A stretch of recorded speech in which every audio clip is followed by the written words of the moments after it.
Greetings! Welcome to Saint of the Week, the show where we choose one saint's feast day from this week and discuss their lives and their impact on the church. The saint for this week is Saint Leopold Mandic, whose feast day is July 28th, this Friday. Leopold was born on May 12, 1866, in the town of Herceg Novi, in what was then Austro-Hungary, but is now part of Montenegro. His birth name was Bogdan Ivan Mandic, and he was the 12th child of his parents, who were of noble origin. He grew up around many Capuchin Franciscan friars, and sought to join the order once he was older.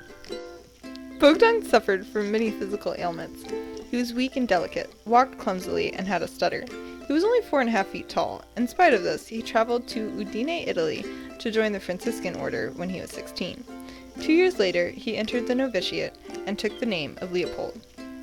Leopold studied for the priesthood in Padua and Venice and was ordained in 1890 at the age of 24.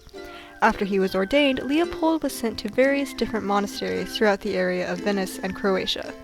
He was unable to speak loudly enough to preach publicly, so he was assigned various tasks, such as teaching the seminarians. He also did various household duties in the monastery, such as being the porter. Leopold did most of his work, however, in the confessional.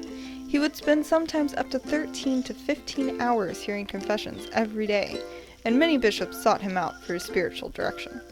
Some of the friars thought that Leopold was too lenient and compassionate in the confessional, but his sensitivity and understanding towards others made him able to reach many people with kindness. Leopold continued to move around till 1906, when he was assigned to the friary of Santa Croce in Padua. He remained there for the rest of his life, teaching, hearing confessions, and visiting the sick. For a great part of his life, Leopold's true dream had been to travel to the East and work with the Orthodox Christians. He wanted to help with the reconciling of the Catholic and Orthodox churches, but his physical limitations, which now included stomach ailments, poor eyesight, and arthritis, kept him from doing so. In spite of this, he frequently renewed his vow to visit the Eastern Christians and constantly prayed for unity.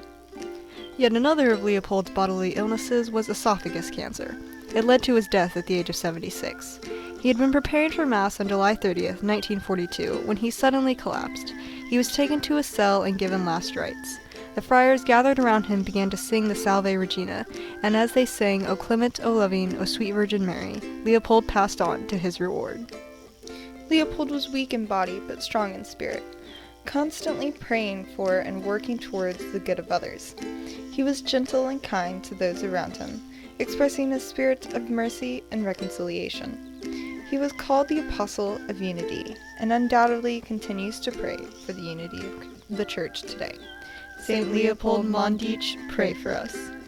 Our honorable mentions for this week are Saint Bridget of Sweden, Saint Charbel Makluf, Saint James the Apostle, Saints Joachim and Anne, Blessed Antonio Lucci, and Saint Martha. And of course, there are thousands of other saints who undoubtedly have their feast days this week, but there are so many of them that there is no way we could list them all here. We hope you have enjoyed this episode of Saint of the Week. Thank you for watching, and goodbye. Peace be to you.